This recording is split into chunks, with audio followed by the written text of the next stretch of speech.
What's up, everybody? It's Lawrence again, and today we have a collaboration between John Elliott and Nike.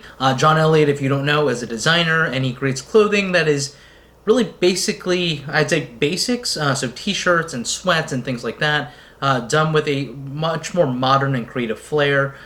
He's known to be a pretty good designer. If you're into streetwear and things like that, his stuff is relatively premium and extremely pricey. But without further ado, let's get into the review of the John Elliott and Nike collaboration of the Vandal High. So let's start with the upper like we always do. The upper is made out of a nubuck, so looking at it all around, it is the same nubuck, including the swoosh, which is over here. It's stitched on and it's embossed a little bit, but it's raised up over here. The shoe itself is relatively minimal, and there's really not much to it. But the nubuck itself is a really nice nubuck. It's definitely not the nicest nubuck you can find, but you'll never find that on a Nike shoe. You're gonna have to go to actual leather companies for that. But I say for a premium shoe, it's on the higher end of the Nike spectrum. Going over to the medial side, you're going to see two holes, which are over here, and those two holes go all the way through, and they're obviously to help you breathe within the shoe.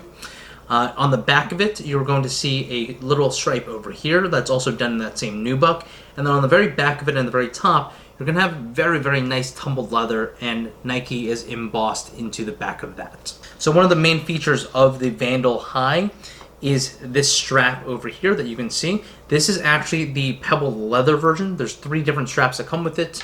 So this is the pebbled leather that you can see here. The Vandal High typically comes with a nylon strap, which looks like this.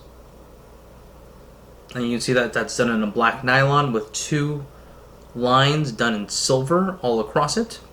And finally, there's a last one that also comes in the box.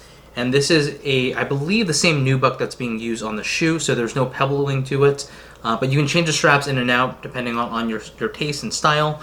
And I personally do like the old school look with the nylon more, just because I feel like it's a good throwback, and also it adds a little bit of color to the shoe, but that's my favorite strap. When you go into the inside of the shoe, and this is probably some of the nicest leather I've ever seen Nike use. The entire tongue's made out of this tumbled, very soft leather. At the very top of it, you're going to see a Nike swoosh, as well as Nike symbol, done in a vertical way, that's embossed onto the tongue. And then to the very top of it, you can see here on the inside, very similar to how a Jordan looks, but the padding on this specific plush leather is really great, and I really do like that about the shoe. You're definitely getting premium quality on the shoe. Looking at the midsole and outsole, you're going to have your standard Vandal midsole and outsole. I'm not exactly sure what the biggest difference between this and the Air Force One are, but they definitely feel different. They definitely feel a lot less clunky than the Air Force One, but you'll see that over here. And then finally on the bottom over here, you're going to see the concentric patterns. That's also done in a white. So I wore them around for about a day. I think they look pretty good. They're pretty solid. They're nothing groundbreaking from a design perspective. They're just very clean. And so if you want a black and white shoe that is made out of premium materials, I don't think you can go wrong buying this specific pair. With that said, there's another thing that stands out from it, and so if you're looking for something a little more, this is probably not the shoe for you. Looking at it from a comfort perspective, it's a relatively comfortable shoe. The nubuck itself is relatively soft, and so breaking in and everything isn't too bad. The upper is really soft, and it is nice to the touch, so I would say that from a break-in perspective, not that big of a deal, and you can go ahead and wear these shoes basically right out of the box. The strap system, super easy to switch off. You just basically pull it out, and then the strap goes to the back through here, through the back pull tab. So not too hard, and you just kind of strap it in, and then you're nice and laced up, and you're ready to go with your stylish new Vandal. From a sizing perspective, I would definitely go with what your normal Air Force One size is, which is typically a half size down for most people, if not a full size down for some people as well.